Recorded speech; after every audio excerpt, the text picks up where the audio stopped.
آج کل گلیوں میں ہر جگہ بکرے، چھترے، گائیں اور اونٹوں کی آواز سننے کو ملتی ہے۔ جہاں سے گزرتے ہیں وہاں پر قربانی کا کوئی نہ کوئی جانور ضرور موجود ہوتا ہے۔ سبھی گھروں میں عجب سی رونق لگی ہوئی ہے۔ ہر گھر میں ایک مہمان کا اضافہ ہوا ہے جسے چند دن تو ہم نے اپنے پاس رکھنا ہے، لیکن پھر اس کے بعد اللہ تعالیٰ کی راہ میں اسے قربان کر دینا ہے۔ گھر میں موجود بچوں نے تو اس کا نام بھی رکھ لیا ہے۔ کسی نے اس کا نام رکھا ہے راجا، کسی نے اس کا نام رکھا ہے شیرو اور کسی نے اس کا نام رکھا ہے مٹھو۔ قربانی کے جانوروں کے ساتھ تو بچوں کی الگ ہی اٹیچمنٹ ہوتی ہے۔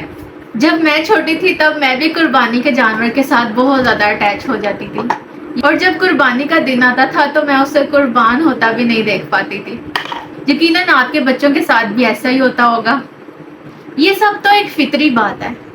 چونکہ عید الاضحیٰ آنے والی ہے تو میں نے سوچا کہ کیوں نہ ایک ایسی ویڈیو بنائی جائے جس میں پیرنٹس کو یہ سکھاؤں کہ وہ اس عید الاضحیٰ کو بچوں کے ساتھ کس طرح سے پروڈکٹیو وے میں سیلیبریٹ کر سکتے ہیں اور ان کی لرننگ کو انہینس کر سکتے ہیں، اور اسی کے ساتھ ساتھ بچوں میں قربانی کا جذبہ بھی ابھار سکتے ہیں۔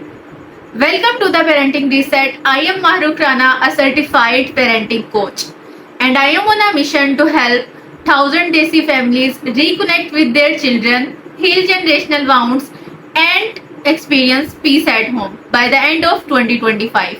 اگر آپ بھی اپنے گھر میں پیس ایکسپیرینس کرنا چاہتے ہیں تو ابھی میرے چینل کو سبسکرائب کریں اور بیل آئیکن کا بٹن پریس کرنا مت بھولیں۔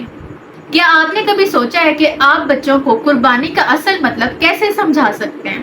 عید الاضحیٰ صرف جانور خرید کر اس کی دیکھ بھال کر کے اسے قربان کر کے اس کا گوشت کھانے کا نام نہیں ہے، بلکہ یہ تو ایمان، اطاعت اور اللہ تعالیٰ کی خوشنودی کی خاطر اپنی محبوب چیز قربان کرنے کا سبق دیتی ہے۔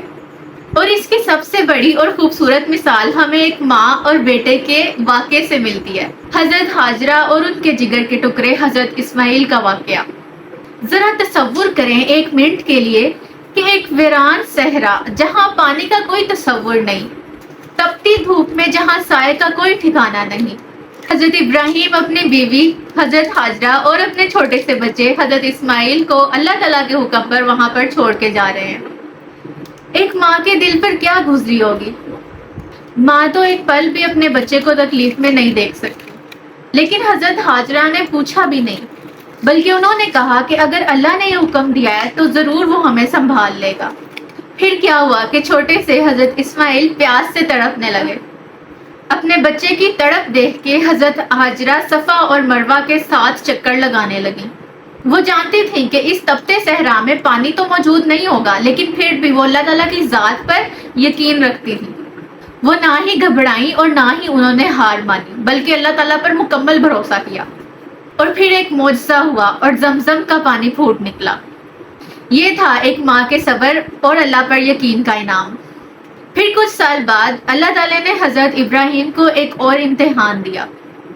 آپ میں سے تمام لوگ اس واقعے کو تو جانتے ہیں کہ جب حضرت ابراہیم کو خواب میں حکم ہوا کہ اپنے جگر کے ٹکڑے حضرت اسماعیل کو قربان کر دیں۔ جب حضرت ابراہیم نے یہ بات حضرت اسماعیل کے ساتھ شیئر کی تو حضرت اسماعیل نے بغیر سوچے اپنے ابا جان سے یہ کہا کہ ابا جان، اگر اللہ تعالیٰ نے یہ حکم دیا ہے تو آپ یہ کر گزریے، آپ مجھے صبر کرنے والوں میں پائیں گے۔ اللہ تعالیٰ پر اس قدر یقین کہ اپنا آپ قربان کرنے کے لیے اپنے ابا جان کے حوالے کر دیا، اور پھر جو ہوا وہ آپ سب جانتے ہیں۔ حضرت ابراہیم نے حضرت اسماعیل کی جگہ دبے کو قربان کیا۔ یہ تھا قربانی کا اصل مقصد، اللہ تعالیٰ کے لیے اپنی سب سے زیادہ محبوب چیز چھوڑنا۔ اب اس واقعے سے آپ بچوں کو کیا سکھا سکتے ہیں؟ اس سال جب آپ قربانی کی تیاری کریں تو اپنے بچوں کو یہ سبق ضرور دیں کہ قربانی صرف جانور ذبح کرنے کا نام نہیں ہے، بلکہ یہ تو اللہ تعالیٰ کی رضا کے لیے اپنی سب سے پیاری چیز قربان کرنے کا نام ہے۔ جیسے حضرت ہاجرہ نے صحرا میں رہنا قبول کیا اور حضرت اسماعیل نے اپنا آپ قربان کرنے کے لیے پیش کر دیا۔ اپنے بچوں کو یہ سکھائیں کہ مشکل وقت میں بھی اللہ تعالیٰ پر ہی بھروسہ کرنا چاہیے۔ جیسے حضرت ہاجرہ کو پانی کہیں پر بھی نظر نہیں آ رہا تھا، لیکن پھر بھی انہوں نے اللہ تعالیٰ پر یقین کیا اور کوشش جاری رکھی۔ پھر اللہ تعالیٰ نے اس یقین کے بدلے میں ایک معجزہ ظاہر کیا۔ بالکل اسی طرح اپنے بچوں کو یہ سکھائیں کہ ہمیں بھی مشکلات میں صبر کا مظاہرہ کرنا ہے۔ اب میں آپ کو بتاتی ہوں چند ایسی باتیں جن پر عمل کر کے آپ اپنے بچوں کے لیے اس عید الاضحیٰ کو پروڈکٹیو اور لرننگ بیسڈ ایونٹ بنا سکتے ہیں۔ سب سے پہلے آپ نے اپنے بچوں کو پورا واقعہ سنانا ہے، حضرت ہاجرہ کے صبر کا اور حضرت اسماعیل کی فرما برداری کا۔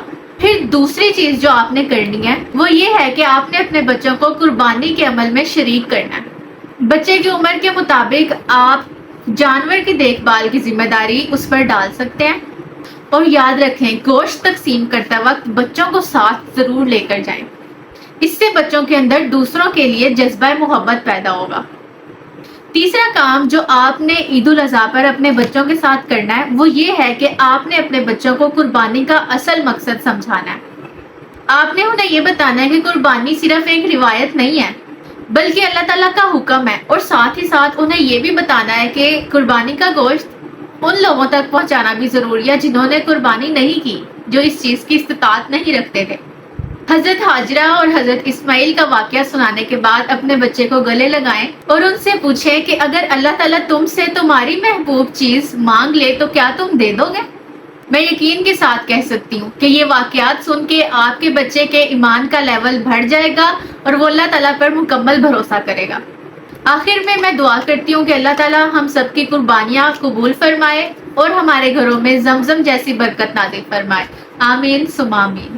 ویڈیو پسند آئی ہو تو لائک کریں، کوئی کوشچن ہو تو کمنٹ کریں، اور اس ویڈیو کو اپنے اسپاؤس کے ساتھ شیئر کرنا نہ بھولیں، کیونکہ آپ دونوں مل کے ہی اپنی پیرنٹنگ کی جرنی کو ریسیٹ کر سکتے ہیں۔